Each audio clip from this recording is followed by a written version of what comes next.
Campbellsville. King back to Adams! On a two-handed block!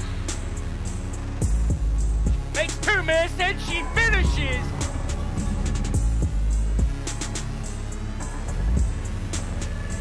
Score from third, he's going to, sliding safe!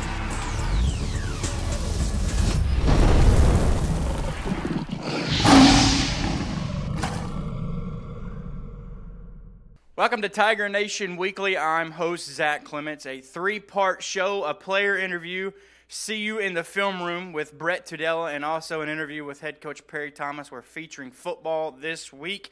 And we have special guest Anthony Sams Jr. How are we doing today? I'm doing good. How are you? I can't complain. So how does it feel to be on campus after a global pandemic, doing what you love? It feels pretty good getting back into the motion of everything, weight training, football, just waking up every day for class is a great feeling, and just breathing is a great feeling. So right. It's great to be covering sports again from the sports information department, and that kind of halted. So preseason practices, we talked a little bit before the show, but share how they've been different this season. They've been different because, we got offense and defense, and they split up. So we can't be in a large group like we usually are. As players, we all bond together. We all feed off each other's energy. So just for us to be, split up, I want to see what the season is going to look like with us having 2 parts and offense and defense. But otherwise, it's pretty good. So mentioning the global pandemic, COVID, how did it personally affect you? It personally affected me because I wasn't able to find a job this summer. I wasn't able to do my internship, and I wasn't able to hit the gym usually like I would when I'd be back at home. Just being in that daily grind, always doing something, it wasn't able to happen. I was just sitting in the house collecting dust. Yeah, and a little bit about the changes to day-to-day life. We mentioned classrooms being some are online, some you can go to. Talk a little bit about classes and also the social interaction on campus. Considering that we have to be 6 feet apart, we always have to wear a mask. We can't be in a large group. It's kind of weird because, as a football team, we're always in a large group. We're always together. So for us to be in a group that's full of 10 people or less, it's kind of weird. You're not able to, socially bond with other people unless it's a small group. So that's weird for me. And then back on the football field, what are you most looking forward to this season? And then is there a special someone you're looking forward to playing? This season, I'm just looking to be a great athlete, be a great leader and a good team player, and just take leadership. This season, game-wise, team-wise, I want to beat Lindsey Wilson and Georgetown. I just want to pound them into the ground and come out with a win. And that would be big for your senior year, mentioning 11 seniors. On the defensive side of the ball, what do those 11 seniors, including yourself, bring to the plate? We bring a lot of leadership. We challenge each other. We challenge other players. And we also, what I started to see is that us older guys, us seniors, we're picking younger guys up as if they're on our shoulders, and we're taking them with us. It's a journey. So for me to see that my senior year is pretty amazing, because the previous years, not too many seniors will pick up a younger guy and carry them on our shoulders. So that's what I like about the seniors this year. So then on the defensive side of the ball, you mix in a lot of schemes being on the defensive line. Of the formations you run, which is your favorite and why? I like running base or 36. That's with me either standing up or that's me standing up or being a middle linebacker. I like it because it frees me up a little bit. It allows me to read and react. And I'm not always just coming off the ball low and hard, although that's what I love to do. But that's why I like those 2 plays. So your defensive end, also maybe a little bit of a linebacker. You played a little bit. Have you always been on the defensive line growing up playing football, or have you played another position? I played offense. I played running back in high school a little bit. And just growing up, me starting out, I played as a D lineman or a linebacker. They call me a hybrid. So I play many positions, any type of special teams or whatnot. So But throughout most of my football career, I played DN. So all the important aspects, there's a lot of them. You have to stop the run. You have to blow the offensive lineman off the ball. Tell me a little bit about, say, the top 3 aspects of being a defensive lineman. One is read and react, use hands, and go make a play. Mm-hmm. Those are my 3. And then, so you break this play down. I had this to wrap up, but I'm going to use it right now. So you're on your own 1-yard line. You're up 1 point with 1 second left to go. What are you looking forward to, and what kind of play are you looking to make happen? I'm looking on the 1-yard line. I'm looking for a quarterback sneak, straight quarterback dive, right under. So in that play, I'm expecting the D-line and everybody to just pinch and stuff it at the 1-yard line. And then you got a new defensive line coach this season. What wealth and knowledge has he brought to you so far? He's brought a lot of knowledge. We dissect plays, we dissect minor things, because if we fix the minor things, then the bigger things won't be hard of an issue to fix. You practice what you preach. So what he preaches to us is always have good hands, work a move, and we just take one day at a time. You know, really it's not a rush because our season is so long, but we just take one day at a time and we work on the little things first. And you got a great head coach, Perry Thomas. How does he help you on the field as well as off? On the field, you coach to be perfect. You always want your guys to have the best outcome at the end of the day. He allows the players to lead the team. Although he is our head coach, although he does do a great job in being the head of the snake, it's also up to the players to take on the full responsibility because we're the ones who's out there playing. So last season, you had a tackle in every single game you appeared in. You were responsible for 36 tackles. Your name gets called quite a bit. How are you so active when you're on the field? I just run around with a great spirit. I always have my head up high. Sometimes I have my downers, but I always have a good unit or a good teammate that comes to pick me up and just tell me to forget that play, move on to the next one. So just with the team players that I'm around, the coaches that I'm around, they tell me that it's okay to make mistakes, which makes me go out there and do even better because I know I probably messed up a play before. But I just go out there and play with heart. Well, that was my last question, so we thank you for stopping by today. No problem. Thank you. That was Anthony Sams Jr. First segment. Next segment, we will see you in the film room with host Brett Tudela of that segment. You're following Tiger Nation Weekly.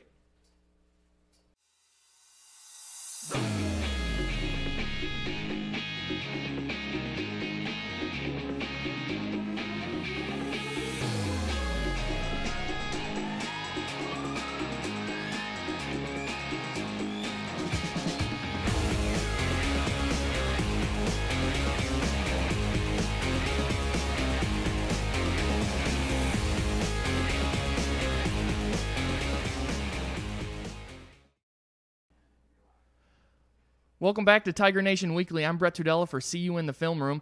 Back here with Anthony Sams Jr. Anthony, thanks for joining me. Anthony, here's his name called a lot, making tackles on the defensive side of the football at Finley Stadium. Anthony, football has been a sport that's popularized the film study and the film review to make teams and players individually better. How often do you guys look at film on a typical game day? We look at film almost every day, starting at Monday, 6 a.m. every week.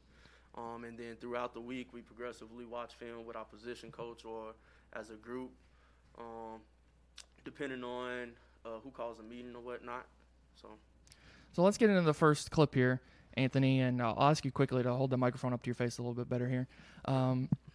But this is a play against Reinhardt early in the season last year where you're going to end up crashing down inside the line and making a stop. We're going to put an arrow on you, actually. And you're the right defensive end on every play we got here. You're basically the starting right defensive end all year last year. So at what point can you realize that you can be aggressive crashing down on an offensive player running the ball? Our job is to be aggressive each and every play. Our job is also to come off low and hard and just get hands on that guy before he gets hands on us. And it's all about just being aggressive and coming off the ball hard, you know. As you see that offensive line shifts in your direction before the snap, and you also get motion coming to your side. What do you see pre-snap when certain things like that happen as a defensive end? Well, we're supposed to read the guy in front of us, you know. He lets us know where the ball is going or if there's a pulling guard or whatnot. If we get a down block, sort of like in this play, I'll be squeezing him. Our job as a D-line is to squeeze and close gaps. So that's what I did in that play. So as we look at this play one more time, and we'll get to the next one quickly after we see this here. You get credited for the tackle, but luckily the running back trips up a little bit. You're there to clean it up, though. You're always in great position on plays like this. So we get to the next play here, and this is a tackle for a loss against Georgetown College. This is a play that's run opposite of your side. I think this is a good example of playing through the whistle. How often in practice do coaches preach playing through the whistle and finishing your tackles? All the time. He tells us to go until we hear a whistle. So as a unit and as a defensive unit, you just never know when the ball or the man is down or the ball has stopped being ran. So that's why it's so important for us to play through the whistle and get all 11 hats to the ball.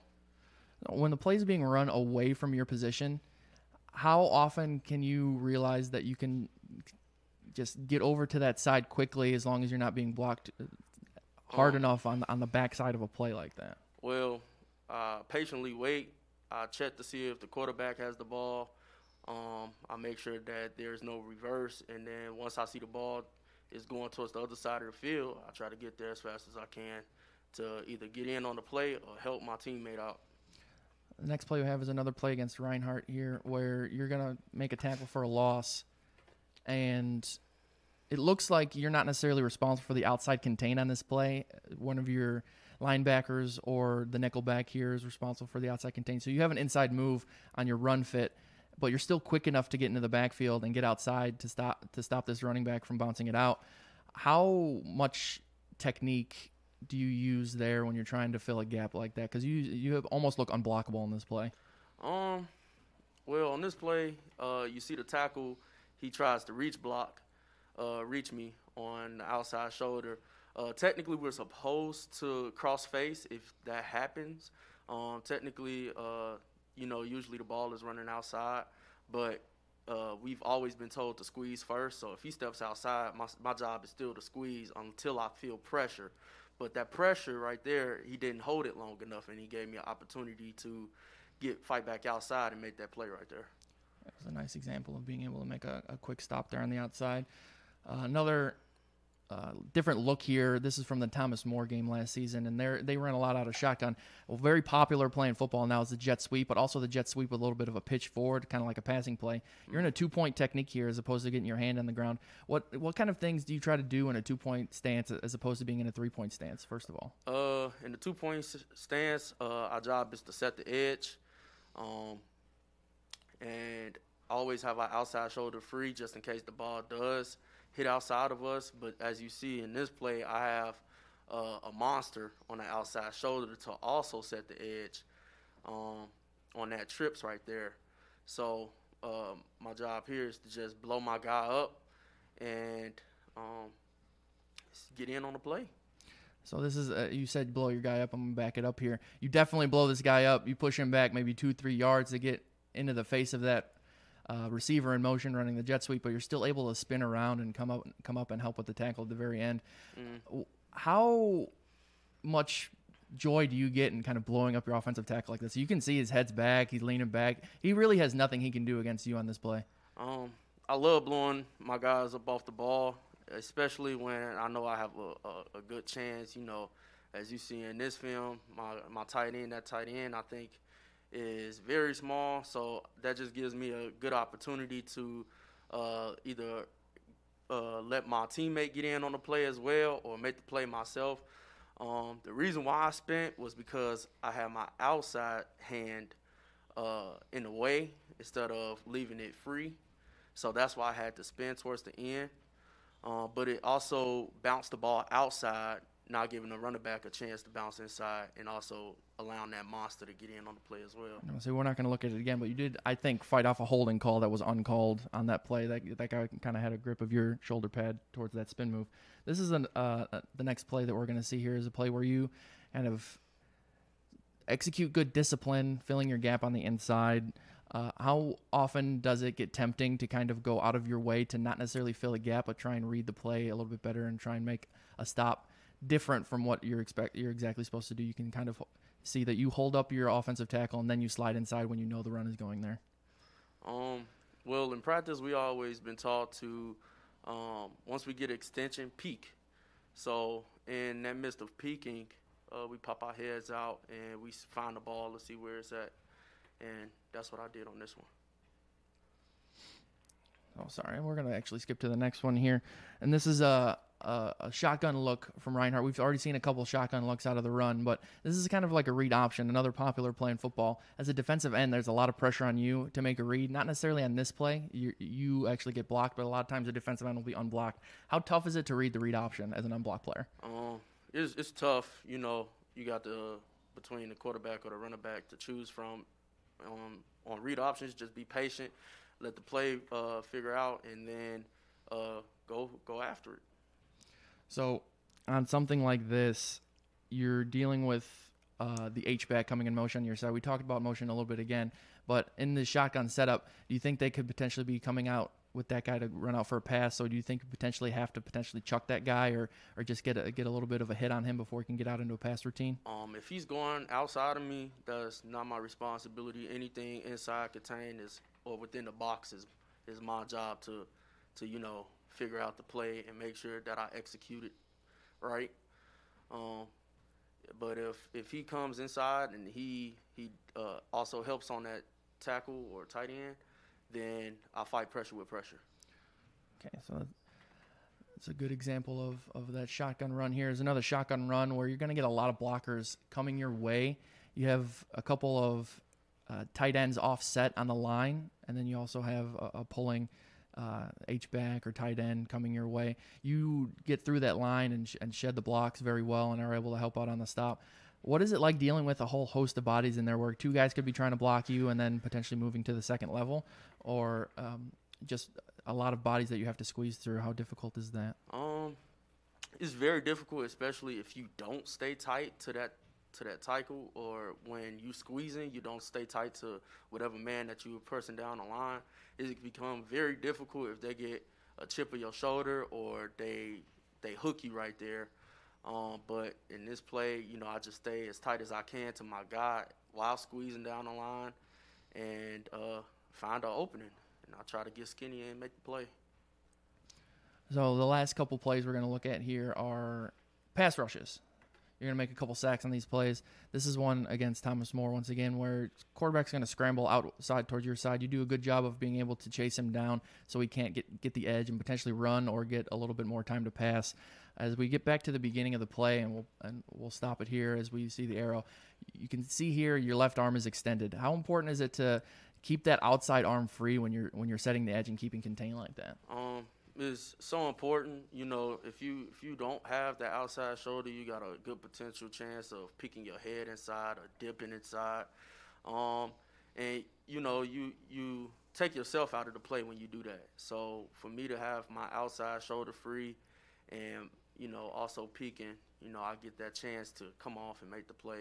And what's the tenacity like trying to chase down a quarterback like this? You can see you're all over him and after him, so he can't make a play. What kind of tenacity do you have to feel to get out there and make sure he doesn't make a play?